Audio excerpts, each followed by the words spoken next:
Hi, I'm Em Rusciano. I'm a writer, singer, and stand-up comedian. And perimenopause is kicking my ass. So I decided to do something about it. This is Rage Against the Vagine. Content warning.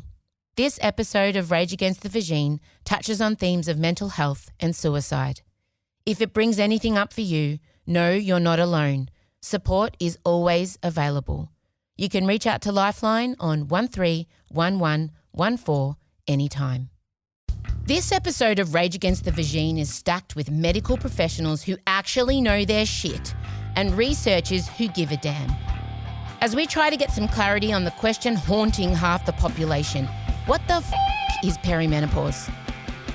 We have hormone receptors, estrogen and progesterone receptors, in every tissue of our body. So it really isn't just a waist down problem. In the modern world, being a woman is a traumatic experience. Back in the cave lady days, but we were all dead by 35. Correct. Right? Dead. We didn't outlive our ovaries. I don't think it's natural at all. Rage Against the Vagine is proudly brought to you by What If. It's Aussie for travel. Rage Against the Vagine was recorded and edited on the traditional lands of the Wurundjeri Woiwurrung people of the Kulin Nation. We honour the cultural strength, sovereignty and resilience of all Aboriginal and Torres Strait Islander peoples and acknowledge their continuing connection to land, sea and community. What the is perimenopause? According to the World Health Organization, perimenopause is the period immediately prior to the menopause, when the endocrinological, biological and clinical features of approaching menopause begin, and the first year after menopause. I mean, sure, but that barely scratches the surface of the absolute shit show this time is. Because what that definition doesn't capture is the debilitating, wildly unpredictable and often completely dismissed variety of symptoms that can stretch across 10, sometimes even 15 years. To me, perimenopause was an unravelling. Not a graceful little loosening at the seams either. A full body, full brain, existential detangling, thread by thread. Some mornings I woke up and didn't recognise myself. Other mornings I woke up already crying. It was like someone had taken the core operating system that ran me, my moods, my memory, my energy, my sleep, my sense of humour, my ability to not scream at the sound of someone chewing, and just yanked it out and replaced it with a flickering, glitchy mess of hormones and chaos. Itchy ears, frozen shoulder, teeth cracking, chronically low iron, I stopped sleeping, and the rage. So much rage. And for me, the scariest part wasn't feeling all those symptoms. It was when I stopped feeling anything at all. So when I got sent to you and I sat in front of you, I was at absolute rock bottom ground zero. I'd put on 18 kilos. Mm-hmm. I was depressed. You couldn't make eye contact. I couldn't. I remember that day very, very clearly. Yeah. You're incredible. You saved my life. And I tell people that you saved my life because you did. Oh my gosh. I didn't expect to get emotional with my endocrinologist. That's me talking to certified lifesaver, Associate Professor Nellie Tokomani. She's an endocrinologist with over 15 years of clinical and research experience in women's health, hormones, PCOS and metabolic conditions. She's mentored future doctors, supervised PhD students, won multiple research awards, and in my case, she sat across from me at my lowest point and helped me come back to life.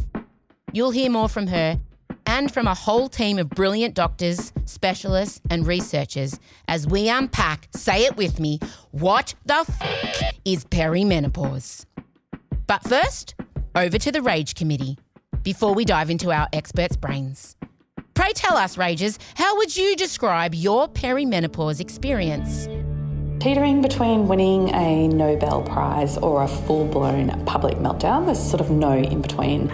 I can't sleep. I can't control my emotions. I have zero motivation and tolerance. I'm heavier than I've ever been. I literally have zero fucks for anyone and everything. It's completely rewiring my brain. And I still don't know who the fuck I am. So I feel like I'm either going insane or have dementia. Possibly both. That is what perimenopause feels like. That's not a fringe experience. That's not just getting older. It's not even natural. And it's certainly not okay. It's not mild. It's not vague. And it's definitely not just stress. So now, let's get you access to people who actually get it.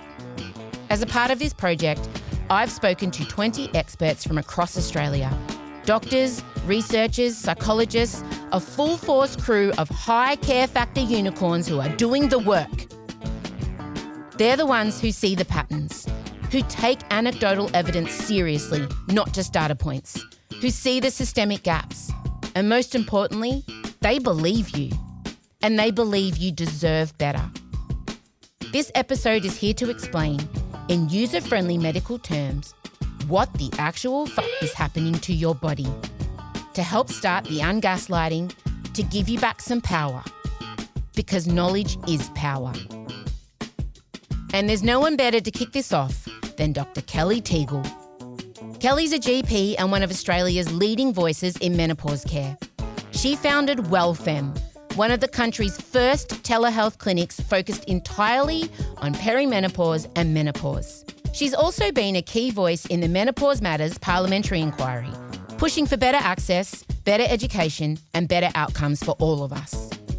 Here she is breaking down what perimenopause actually is and why so many of us were never told it was coming. Think of midlife, think of menopause as an inflammatory condition. The hormonal changes that are occurring after the age of 40 are going to influence, most of the organs and systems in your body. This term perimenopause has probably only been around really for about 5 years. And it's come to coin that period of time that's in the lead up to menopause when people know this stuff is happening, but they've never really been able to put their finger on it before. A lot of women or people born with ovaries will go to their doctors and, say, oh, could this be something related to menopause? And they'll get shut down because, the doctor will say to them, well, it can't be because you're still having regular periods.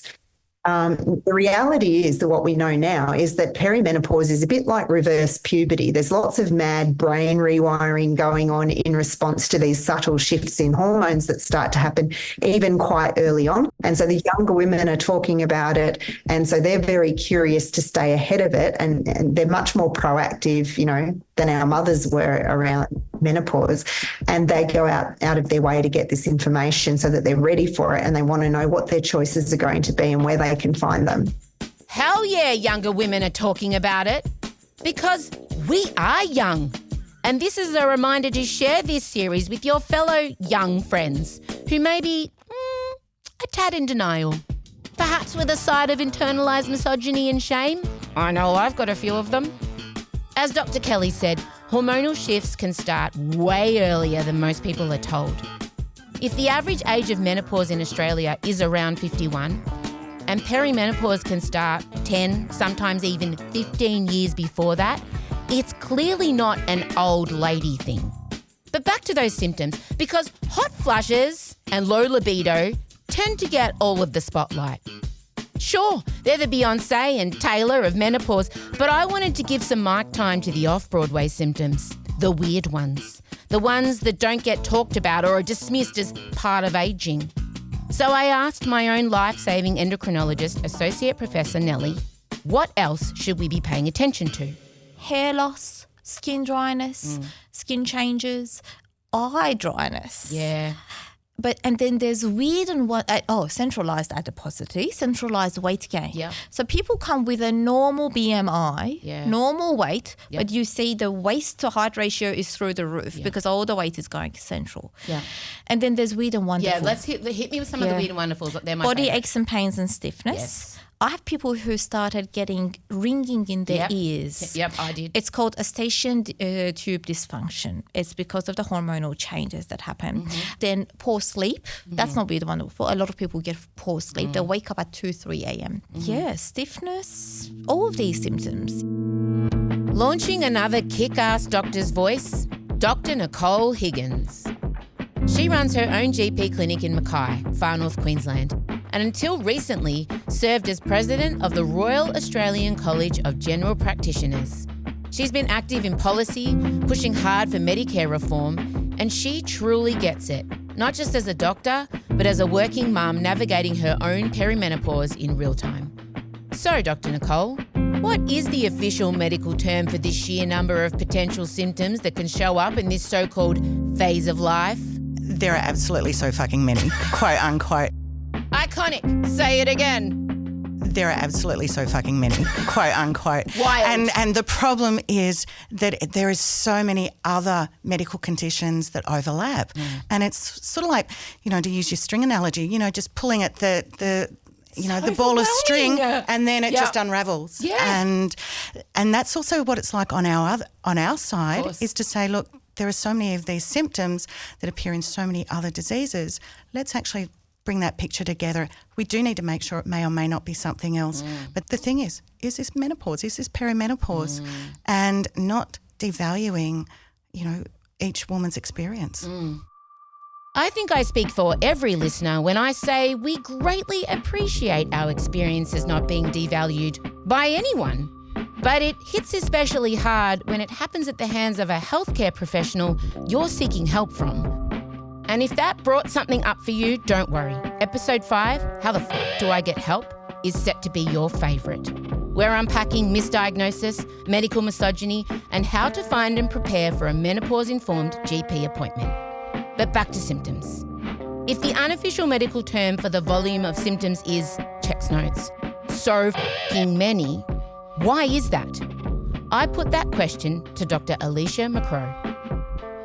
We have hormone receptors, estrogen and progesterone receptors, in every tissue of our body. So it really isn't just a waist down problem. It affects everything. Hormone receptors everywhere, you say, Dr. Alicia? That does sound a little fraught, particularly for the parts of the body relying on those hormones to function when they're either going rogue or fleeing your body in droves. Sure, some of these links are still being studied, but many women and clinicians see patterns that science is only beginning to confirm. We'll hear more from Dr. Alicia later, especially as our go-to expert on pelvic pain. But sticking with the whole "we have hormone receptors everywhere" revelation, does it follow that chaos can unfold everywhere too? Dr. Fatima Khan would say so.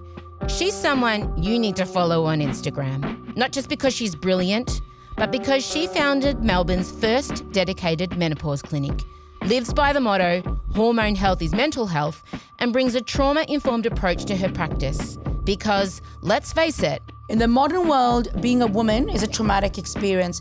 never a truer word spoken. Being a woman is a traumatic experience. Put it on a t-shirt. So, Dr. Fatima, if we're rebranding perimenopause, where do we start? So I think we need to rename it as the multi-organ syndrome of the perimenopause. Oh. And by multi-organ, I mean suddenly we're acknowledging that we have estrogen, progesterone, testosterone in every single organ in our body. That is the thing. Estrogen, progesterone, testosterone runs through like the petrol, right? It runs through like the lifeblood, the magic. It helps the system turn over. The car starts every day. There's no red light. But then at 35 over whatever, the red light comes on, right? Because all of a sudden there's less. And every system you said, all those systems you said, name the systems this affects, or everything. So we'll start with something simple like the heart, okay? Wow. So the estrogen is really important for our blood vessels. So our blood vessels are aligned with estrogen. Mm-hmm. So we know women prior to entering menopause are generally healthy. Estrogen is cardioprotective. And when they transition to the menopause, the arteries become stiffer because you don't have that elasticity left. Yes. So the blood pressure goes up. They start getting cholesterol. They start noticing things like palpitations happening. And so... And isn't there an increase in heart disease for women? Yes. So prior to menopause, heart disease is lower than men. Yeah. And after menopause, we surpassed that of men. Oh my God. And until 2016, it was the leading cause of death for women in Australia, but now that's been taken over by Alzheimer's. But it's up there. And so we know the heart gets affected. So your risk of heart disease goes up after menopause. Then let's look at ENT, so ear, nose, and throat. And I think it's important to talk about that because they don't get talked about much. At all. So vertigo. Vertigo is when the room spins. Migraines will go into neurological, so I'm going to move to the other system. Keep going. So ear, ENT. nose, and throat. Women will come to me with three things. They get dizzy spells or they get vertigo, suddenly spinning, or they get tinnitus, ringing in the ear, which is leads to suicide because it's so distressing because it starts when you go to lay your head on the pillow and suddenly someone is taking a drill machine and drilling in your ear. Okay, so it's very distressing for women. We're going to talk about the mouth. So we get burning mouth syndrome. So they just feel like their mouth is burning. There can be altered taste for women. And gum disease. Suddenly, women start getting gum disease. I had to have 4 dental extraction and a root canal for no reason. My teeth, I was spending 2 years in the dentist and thousands of dollars because for some reason I was having all these dental issues and I hadn't changed any of my toothbrushing, okay? I brush twice a day just for everyone, you know. And I floss. And it was just the estrogen going down because what happened is the saliva and the pH change and it makes it more susceptible to cavity buildup. This is wild. I had my mouth collapsed 2 years ago. Like I'm in the middle of extensive dental work. It's wild. My eyes are so dry and my optometrist said because your estrogen levels are now dropping, your oil glands. I'm like, for fuck's sake. It's really interesting. Is there anything it doesn't affect? Everything. So the eyes are interesting. Everyone focuses on estrogen, but we know the mammalian glands, the gland that produces the actual oil, the lacrimal glands actually, is got testosterone base. And when we have lack of testosterone, so we know too much testosterone causes oily, imagine teenage, greasy hair, oily skin, acne. So they've developed some eye drops with testosterone in it because testosterone is actually really good for dry eyes. It's not just estrogen. So let's recap. Perimenopause isn't just the lead up to a day 12 months after your last period. In fact, Dr. Fatima Khan says we should stop thinking about it that way altogether. She and many of the doctors in this series describe perimenopause as a multi-organ inflammatory condition because reproductive hormones like estrogen, progesterone, and testosterone have receptors all over the body, not just in your ovaries or uterus. While not all of these symptoms are currently recognised as diagnostic criteria in clinical guidelines, emerging research and real-world clinical experience suggest that hormonal shifts during perimenopause may affect multiple systems, including the cardiovascular, ocular, gastrointestinal, and neurological systems. Now, of course, these symptoms can be influenced by things like genetics, stress, nutrition, or other underlying health conditions. But many women find that once they learn about hormone receptors, their symptoms finally start to make sense. So far, we've hit heart, ears, nose, throat, mouth, and eyes. And as if that's not enough, Dr. Fatima's got a few more systems to tick off. It's enough to give you the shits. Literally. I want to talk about the gut. Okay. Please. So suddenly women are getting what they call IBS, irritable bowel syndrome. They'll get severe constipation, then they'll get diarrhea, and they're getting, reflux happening. The bowels all over the place. They're not digesting their food.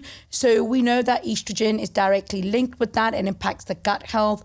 Also remember when estrogen and they're fluctuating, what happens is these are not permanent symptoms in perimenopause because you have a little bit of estrogen. It's really good for 2 weeks and suddenly it drops and you have these transient symptoms for like 1 or 2 weeks where you think, am I imagining this? My gut's gone a bit weird. I'm a bit constipated. I'm getting some reflux. My eyes are a bit dry. I've got some tinnitus. Suddenly estrogen goes back up and you feel like yourself again. We gaslight ourselves constantly. You feel better for a bit and think, oh, I imagined this chaos. Then boom, symptoms are back next month. Track them, seriously. Use a symptom tracker, a notebook, whatever. Spot the patterns, manage your energy, and arm yourself with the knowledge about your body to navigate the medical system. But more on that in episode 5. Skin up next, Dr. Fatima? So I see a lot of rosacea coming. Rosacea is an inflammatory where you get red patches with pustules. So you have spicy food, a glass of wine, and your face just becomes red. Yes. They start getting acne happening. Oh, yeah. I've got Mount Vesuvius on the right side of my face right now. And you start getting a lot of what we call rashes and autoimmune kind of hives happening. Suddenly they break out in hives, itchy rashes, no reason. They're kind of a histamine kind reaction where you get allergy type reactions. And then we're going to go back to a little bit of the nose. You get a lot of rhinitis-like symptoms, meaning a runny nose. You might find you're getting more congestion happening, a runny nose. You're getting more kind of post-nasal drip, so the sputum and the saliva is dripping back. So because it deals with the mucous membranes, and so they dry out. But skin is a big one, and then hair is a big one. We start losing hair, especially in female pattern baldness, so it's around here. And that's very distressing for women. Me! I never grew back the hair I lost breastfeeding Elio at 41, and perimenopause made it worse. No hair, crap skin, weight gain, not exactly a vibe. And now, the brain. Kind of a big one. You know, a lot of scientists name it as a neuroendocrine transition. So it's not just an ovarian or hormone transition, it's a brain transition. Because the hot flushes and the night sweats start in the brain. The thermostat for the regulation of temperature in the body is in the brain. Sleep disturbance is a combination from hot flushes, night sweats, but generally it's in the brain. Anxiety, irritability, rage, teariness, feeling like, you know what, if I wasn't here tomorrow, no one would care, which I hear every day, which is really sad. Thankfully, these are slight transient moments of low mood. In some women, they can stay all the time. When the estrogen builds back up, they kind of feel like themselves again and shake it off. But, you know, you have to listen to them. And you have to listen to them and you have to look at, try and connect the dots that this suddenly woman will come and say to me, I'm the most resilient human I know. I've had 3 kids. I've got a career. They've sacrificed so much. They've gone through so much hardship in life. They hit 40 or 45 and they start getting this anxiety. They wake up in the morning with butterflies and they can't breathe. They can't expand their chest because they don't know how they're going to go ahead and face the day. Well, for me, it was the anger. So whenever the body is communicating a symptom, it's highly intelligent. It's trying to ask you for help. Because they can't communicate any other way. That's what rage is. When we're not honoring our intuition, our value, and what our body needs. Because our body has to shout, because you're not listening. If you haven't been listening, Em, what else is it going to do?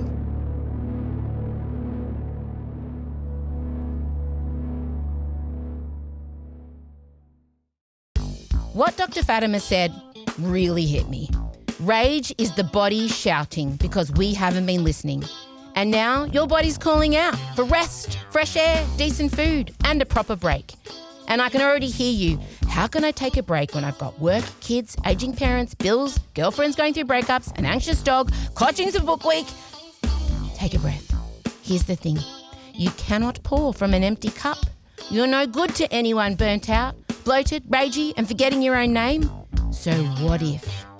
Just what if you put yourself first for once? It doesn't have to be bougie. One night by the beach, a solo stay in the hills, a hotel room where no one says, Mom, Mom, Mom. Sorry if that was triggering to anybody. That's where whatif.com comes in. It's easier than ever to find the perfect place for a breather with simple search tools, filters, deals, and no overthinking. Check the link in the episode bio for a discount code. Go on. Your body's been yelling long enough. You're only a what if away from a clear head, a moment of peace, and maybe a soak in a corner spa. What if? It's Aussie for travel. Okay, let's reset. Dr. Fatima has just taken us through nearly every system that chaotic hormones can wreak havoc on. And it makes sense because there are hormone receptors everywhere. It's a lot. But I truly hope you feel validated hearing that the ringing in your ears, the dry eyes, the rage, it's all real. So now you already know what happens when you have low iron. When progesterone is what we call nature's Xanax or nature's diazepam or a glass of wine if you want to call it. So progesterone is designed to help us with sleep. It's a sedative. And in the brain, it converts into GABA, which is a calming neurotransmitter, which is what happens if you take a benzodiazepine like temazepam, diazepam, or you have a glass of wine. That's why we feel so relaxed. So suddenly, half the month, we've now lost that. So the 3 common things of perimenopause are fatigue from low iron. You can't exercise because you're feeling out of breath. You're exhausted because you're not sleeping now. And then you are not feeling calm, so you're getting more anxious. So it's fatigue, anxiety, insomnia. I do a bone density scanner every woman who comes in, and 80% have osteopenia, which is a stage before. Yeah. And they're getting that in their... 80% will have osteopenia. And how old are they? Late 40s, late 40s. So scary. And they're I didn't even know that word until last week. Osteopenia. Well, osteopenia is the stage before. So osteoporosis is where it's brittle bone. So you might walk and you fall and it just breaks. It's low impact fracture. And we see that a lot in women who are in aged care facilities. They might trip and they fall. I mean, going back to that, while we're here, we need to talk about women, when they get older, vaginal estrogen is so important because the biggest cause for women falling and getting confused and ending up in hospital is because they get a bladder infection. But what they get is they get confused and they fall down. Yep. And it's because the pH in the microflora changes after menopause and they don't have vaginal estrogen. Can you explain vaginal estrogen to me, the difference between regular estrogen and vaginal estrogen? Because I keep hearing it mentioned. So at menopause, let's just stick with that. That's easy. That's 12 months of no periods. There's very little or next to nothing estrogen and progesterone, generally your hormones. When estrogen declines, the pelvic floor gets dramatically affected. So I call the pelvic floor not just the vagina, because in that pelvic floor, you've got the vagina and you have the bladder. And so estrogen decline, there's a shift in pH, so it can make it more acidic and more prone to things like thrush, candida, recurrent thrush. You might start getting more different kinds of vaginal discharges, bacterial vaginosis. And also there's a shift in the microbiome as well. So we see more bacterial infections in the bladder. Along with the bladder, the neck of the bladder becomes a bit more relaxed due to pelvic floor weakening as we get older or childbirth, but also when there's an estrogen decline. So you might find you're going to the P. Yeah. So I don't like the word just vagina. I think we need to talk about the pelvic floor, and it's called GSM, which is the genitourinary syndrome of menopause. So women don't tell you they're leaking. No. You have to ask them. So when I'm doing a history, I ask them, are you peeing more? Are you feeling more urgency? If you've had a cup of tea, do you feel like you need to rush? I have women who toilet map. So they can't do a hike because they need to know, because they need to go to the toilet every hour. It's overwhelming. And one of my goals with this podcast is to take some of that overwhelm out. This is about understanding what's happening, validating that it's very real, and shifting the way we talk about hormone health, which is exactly where Dr. Fatima took us next. I think for me, we need to address and validate the connection hormone health is mental health for women. And we need to look at it from a trauma-informed lens. Because in my last 18 years of being a doctor, most women will experience some form of trauma. It doesn't have to be a big trauma. The traumatic experience is an individual's experience. Yeah. In the modern world, being a woman is a traumatic experience. And we know that with ADHD and neurodivergence, those women's experience of perimenopause are very different from someone who doesn't have that. Glad you mentioned neurodivergence, Dr. Fatima. For those of you who are new here, it's a topic very close to my heart because I am both autistic and ADHD. And I can't talk about hormones and neurodivergence without introducing this legend. Associate Professor Caroline Gurvich, Deputy Director of the Her Centre Australia at Monash University and Head of the Cognition and Hormones Group. My 2 favourite special topics. Tell us a bit about yourself, Associate Professor Caroline. So I'm a neuropsychologist, which is a branch of psychology that's interested in how brain relates to behaviour and cognition, so thinking skills. So clinically, I work with people and assess their different thinking skills or their brain types and help people identify their own individual strengths and areas of challenge. And in my research setting, I've got a particular interest in women's mental health and brain and cognition. And I do a lot of work looking at hormone changes and how that impacts thinking skills, how that impacts mood for some people, and how that might be different in neurodivergent people as well. I'm so glad there's a research team actually focused on this. As someone with a late ADHD diagnosis and plenty of gaslighting and medical misogyny along the way, it's honestly a relief to know there's work being done on the link between perimenopause and late diagnosis in women. We haven't published this yet, but we did a survey in hundreds of women, and I can't remember the exact percentage, it was 80-something% of women were diagnosed in perimenopausal years. So obviously ADHD. That's wild. Yes. That is so crazy. Yeah. Oh my gosh. It just validates, you've just validated so many people. A high percentage of my audience are neurodivergent women and AFAB. So yeah, the 80% is massive. Something like that. Yeah. Findings will come out, but it was a huge proportion of the group who responded to our survey. And I think there's a number of reasons why. Yeah. Can you explain how this kind of process occurs? Like why? Yeah. So I think there's a few things. So one, I think that biologically, we've talked about estrogen. Estrogen interacts with dopamine, serotonin. These neurochemicals are really important to ADHD. So I think biologically that would provide a reason why estrogen drops and you're more sensitive, you're more aware of the effects of those neurochemicals, of dopamine being a bit different and serotonin being a bit different in the brain. So that's one factor. For a lot of women and AFAB people who have children, sometimes their children are being diagnosed at that same time. So that makes them think, hang on, I've got a lot of those characteristics and traits and that resonates with me too. And then they seek a diagnosis. So I think that's another big contributing factor around perimenopause. And then I think sometimes the brain fog of perimenopause mirrors ADHD. Sometimes it's not ADHD. Sometimes it's perimenopause. It kind of looks like ADHD, but it's appearing for the very first time. That makes perfect sense. Imagine trying to mask your way through perimenopause with brain fog, sensory overwhelm and wild hormone swings. It'd be impossible. And if you feel like it's hitting you harder than your neurotypical mates, you're not imagining it. The research is still early because, of course it is. A woman's health issue and neurodivergence? Not exactly front of mind in a medical system that still treats women like tiny, inconvenient men. But rest assured, Associate Professor Caroline and her team are looking into it. And yep, it's all pointing that way. There's really very little published. There's a couple of studies, and from what we know so far, I think that neurodivergent people experience more menopause symptoms. So your typical kind of hot flushes, night sweats, brain fog, mood symptoms. So it appears that there's more of those symptoms.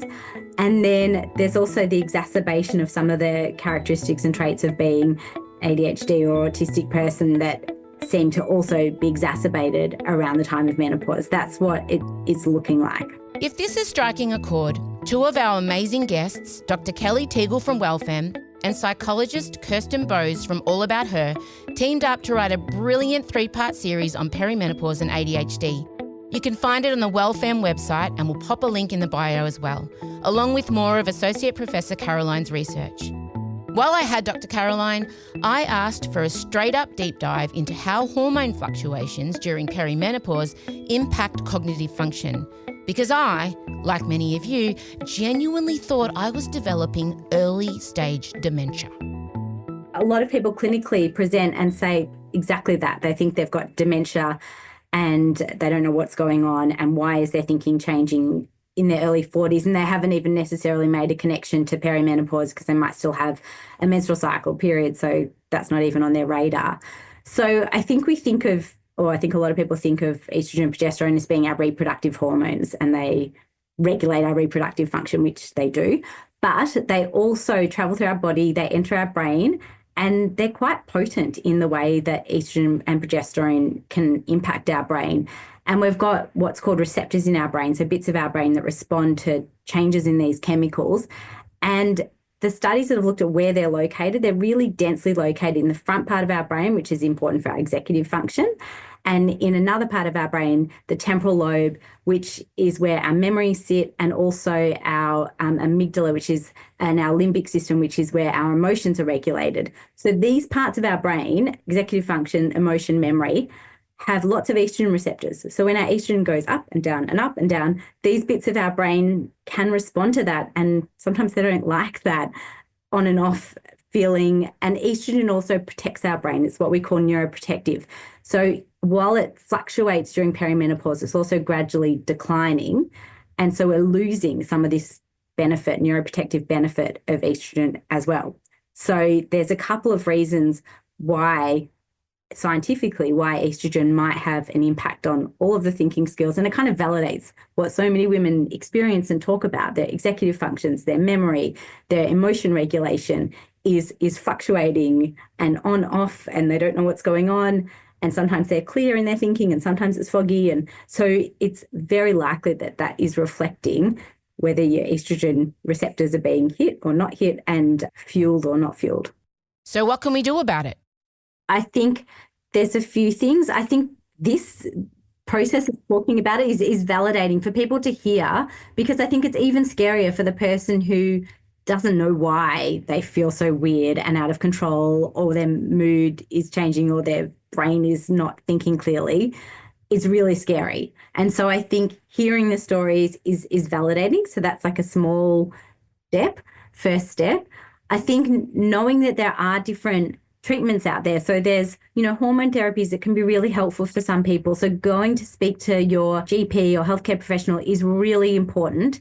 If you're neurodivergent, you've got medications that you're taking, adjusting those, that can be really helpful. For some people, antidepressants. So there's medical options or, therapeutic interventions for people in that space that can be really, really helpful, life-changing for some people. So I think sort of validating that it's a real thing, seeking help is really important.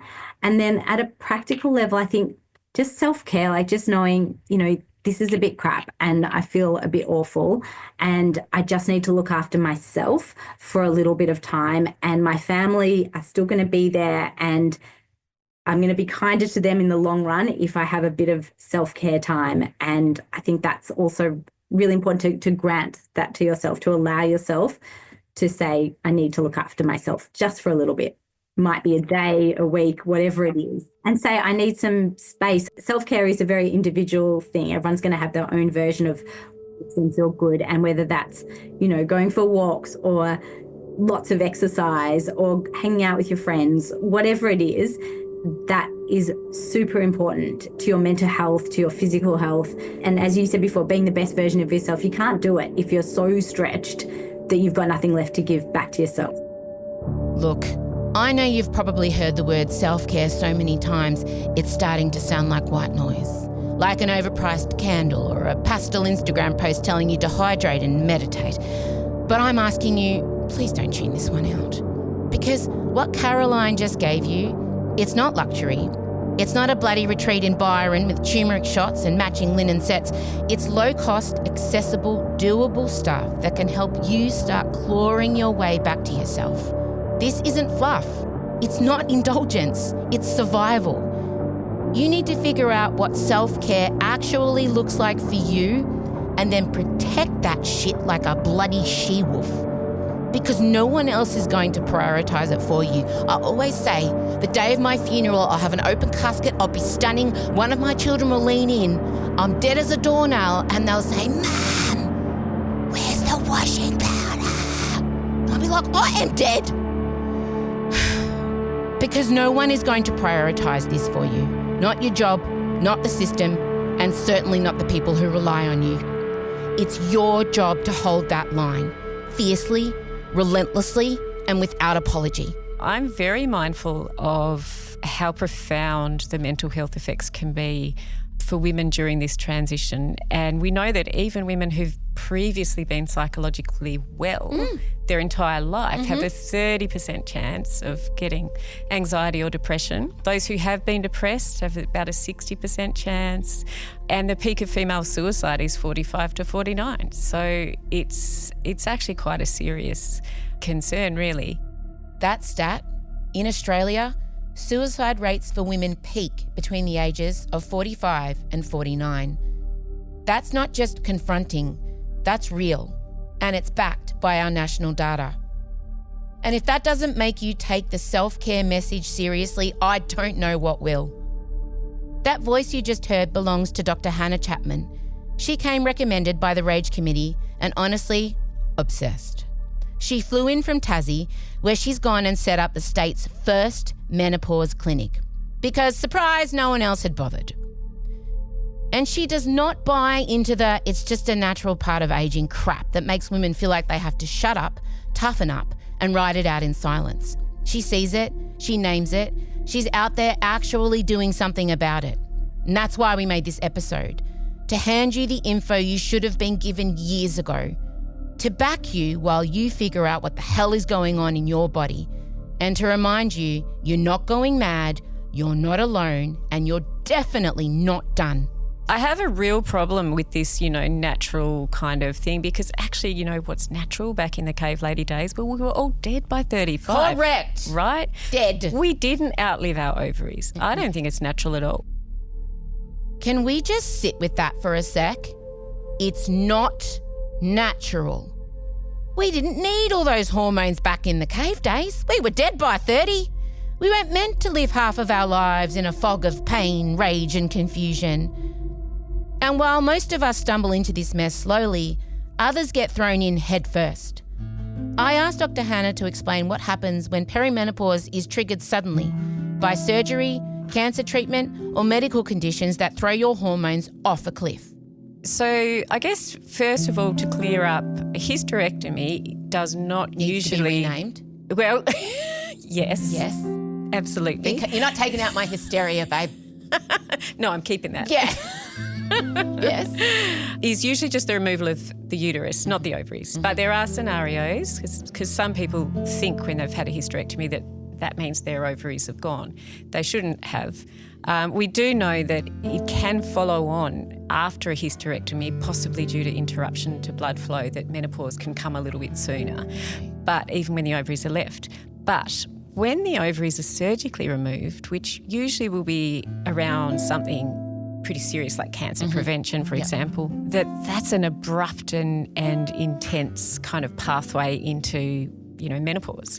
And that those women can have a very difficult experience. And what I do see sometimes is that women have perhaps gone into that and had, a lot of counselling about the cancer side of things or the reason that they're having the surgery, but little to no informational support about what they're going to experience when they suddenly don't have their ovaries.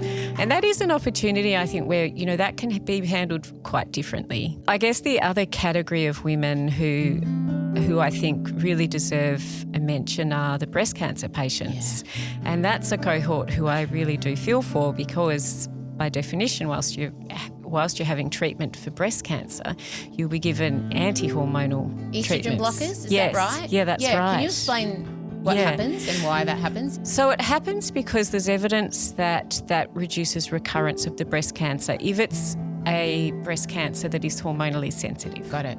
Yeah. So it's done with, as most things are in medicine, with the best of intentions.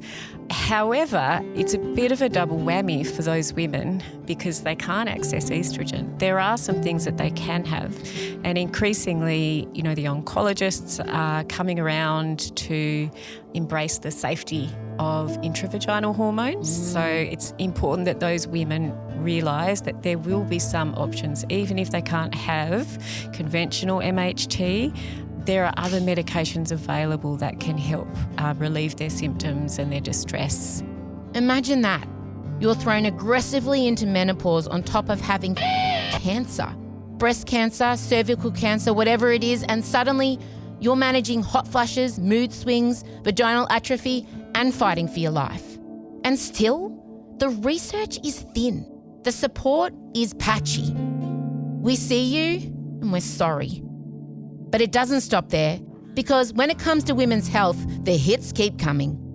Which brings us to another massive issue you told us you wanted to hear about: endometriosis and pelvic pain. Here's Dr. Alicia McCrow, yet another brilliant doctor introduced to us by the Rage Committee, doing incredible work on the hormonal chaos that is endo. So endometriosis is a very estrogen-dependent beast.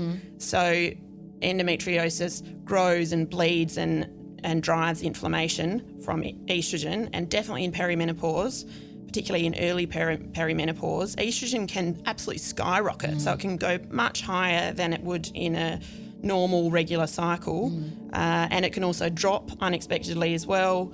Bleeding gets worse. No. My endo sisters are going through enough.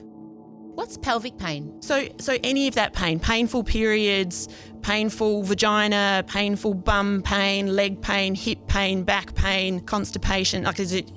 That would be a all whole... of that. Okay, right. Like right now. Heavy period, Yes. all of those things. So pelvic pain is sort of an umbrella term to capture all of that, because if we just call it endo, we're missing the people who haven't had those endo lesions found, but what they're going through, of course, it's completely just as valid as someone who does have endo. Dr. Alicia was amazing, and you'll be hearing a lot more from her across this series. What you didn't hear was me picking her brain on POTS, or postural orthostatic tachycardia syndrome. You don't want to know how many times I had to practice saying that, and I probably didn't get it right, but let's not look into the sun and move forward. And if that or anything in the pelvic pain chat hit home for you, she's definitely someone to follow. She runs a clinic in Adelaide called Thrive Family Practice, and also hosts her own podcast deep diving into all things pelvic health. We've dropped the link in the show notes. Get around it. She's also pushing hard for research into the link between endometriosis and neurodivergence, and I'm sure many of you can agree that work can't come soon enough. When it comes to marginalised communities, the story's just as grim. We actually really don't know what Indigenous women are experiencing with their menopause and perimenopause. That's Professor Odette Best. She is the actual best. I'll let her introduce herself properly. I will introduce myself as Odette Best. I have multiple Indigenous bloodlines, one through a set of grandparents of mine, Goreng and Bontamora. And through my adopted father, I am Kumameri Yugambeh. If I am in an academic setting or at a conference, I, of course, will use my titling around being Professor Odette Best. However, it's always still really important for me to let people know, regardless of who they are, my connections to country and who and what I am. There has been no work that is done on us. And even our tools of diagnosis, like the grain scale, which gets used to diagnose a lot of, women, non-Indigenous women, there's no cultural context to that. So the holes for us as Indigenous women are enormous. She has spent her career fighting for Indigenous women's health, where the research is almost non-existent and the diagnostic tools we do have aren't designed with Indigenous women in mind. Dr. Karen Drysdale is a Senior Research Fellow at UNSW Centre for Social Research in Health, and her work focuses on the health and well-being of marginalised communities and the urgent need for their voices to actually be heard. Trans and gender diverse people's voices generally across the healthcare spectrum are often invisible, unheard, or just outright dismissed. And so I think it's really important to actually hear from those folks about how they would like menopause to find in relation to their experiences and their preferences, and that we respond to that in a meaningful way. So we don't dismiss it, or we don't just say, well, then we won't call it menopause. You're on your own. Gender-affirming hormonal therapies and menopause hormonal therapies are very, very similar in terms of, the actual biomedical interventions and the resulting symptomology and things like that. So, that's a really interesting kind of thing to think about, where we see that these things appear almost to be opposite, like they're not one and the same thing, but yet they clinically kind of present as quite similar. And there's a lot of amazing work that's being done by amazing trans activists and scholars in trying to demonstrate the need for better inclusion of these diverse experiences, because otherwise what we're left with is just the one dominant experience, normally that from cisgender women, often quite middle class and privileged. Feeling so seen by Dr. Karen. I tick every one of those boxes. Intersectionality is everything to me, and our team worked hard to bring you stories and perspectives from people with a whole range of lived experiences. Meet Carney Liddell, a para-Olympian, award-winning disability advocate, DFV educator, social worker and mother. Born with a neuromuscular condition and told she wouldn't walk or live past her teens, Carney defied every expectation, becoming one of Australia's most influential voices for disability inclusion, resilience and systemic reform. And she says perimenopause has been her most relentless health challenge yet.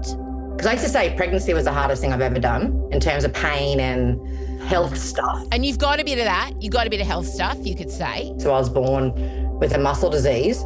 I've found, there's many reasons why menopause is the most debilitating thing I've ever been through. And I think it's the pain. I found menopause has really increased my pain just to a point that I can barely function. And I don't know how to talk about chronic pain because I'm disabled. Yeah. They kind of look at you and go, well, of course you're in pain. You got arthritis, you were a swimmer, you have been pushing a wheelchair for 30 years, you've had 30 plus operations, of course you're in pain. There's no way that females with disabilities would even know they're in it just because of the way that they get through life and struggle. What Carney shares will resonate with many disabled women and AFAB people, those of us managing chronic pain or other health conditions alongside perimenopause. It's a reminder that the system rarely sees the full picture and why it needs to change. We'll explore that more in episode 6. We also asked how culture and background might shape our experience of this transition. And while the research is still emerging, it's clear that symptoms can vary and that a one-size-fits-all approach just doesn't work. Back to my life-saving endocrinologist, Associate Professor Nellie.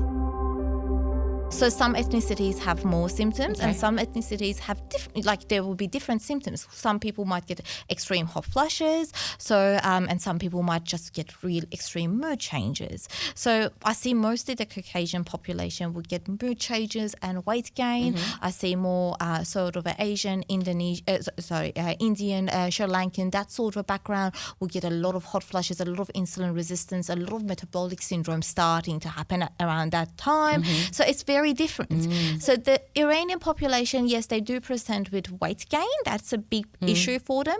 Mood is a problem, but it's not as significant as the other ones, but they do talk about it. Yeah. But, you might look at somewhere else in the Middle East and it might be very, very different. Yeah, very, very diverse, very different. Very, very different. And that's the whole point. Perimenopause doesn't follow a script. It doesn't tap you on the shoulder and say, right, now's the time. It creeps in, quietly at first, and then it builds. And suddenly, you're not sure who you are in your own skin anymore. And because it looks different for every woman, every body, every background, every story, too many of us end up dismissed, misdiagnosed, or told it's all in our heads. This episode was about breaking that silence, about saying, without shame or sugarcoating, what the is happening to us? Here's what we've learned. It's real, it's messy, it's not your fault. And it's not something you have to endure quietly in the cracks of your life. If you take one thing from this episode, let it be this. You need care. Real care. Not a bubble bath or a platitude. Support that tends to your mind, your body, and your relationships. You are going through something profound. And you deserve to be met in that with truth, compassion, and actual help. The systems we've been taught to rely on are failing us. That's the bigger fight, and we'll take it on. But first, we needed to speak the truth, to say it out loud, and start coming back to ourselves. So maybe the real question is, why the didn't anyone tell us? The paternalism in healthcare, which saw women's experiences as somehow less important than men, or that men occupying a kind of a universal figure in terms of how we develop treatment and therapies. This is the horrible thing. At this time, a lot of women were carted off to psych wards because their husbands could sign their lives away, essentially, which is utterly disgusting. And, some of them were lobotomised. Women are retiring 7 years earlier.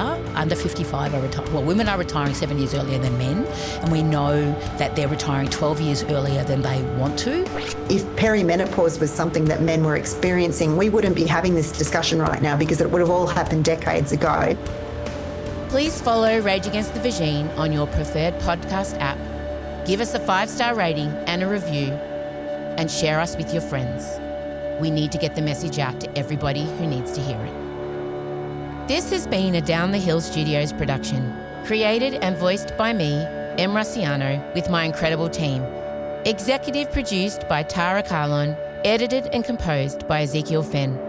Rage Against the Vagine is made to be shared, replayed and used as a resource, especially by those who need it most. If you found this episode helpful, please subscribe, rate and leave a review. It helps us reach more people who need to hear these conversations.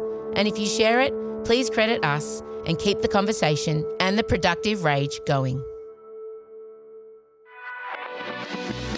Release the rage with Emsolation. What a tease! Woo! Get even more Em Rusciano. I've been auditioning gynecologists for the girls. Auditioning by going to them themselves? I haven't literally been going in and saying, here you go, here's one that's at ground zero. What can you do for it? And her best friend since she was 11, Michael Lucas. I do not think it's the best soundtrack ever. Frozen 2 is the superior Disney soundtrack. For me... Beauty and the Beast. No. Oh, I was wrong. Has to be The Little Mermaid because... I see you. Part of your world... unmatched. But then also, Poor Unfortunate Souls. Untoppable. Under the sea. The opening number, Fathoms Below. The Triton. Great Father who loves us and names us well. I mean, you can't beat that. Another brilliant number. Les poissons. It's not just a podcast. We didn't even get to talk about how high-cut J-Lo's leotards were at World Pride. It's a community. A little bit more feminist. Equality has been achieved. Emsolation with Em Rusciano. Sadly, I could not play a high school student. Apparently. That's certainly not what I think. Every Thursday on your favourite podcast app.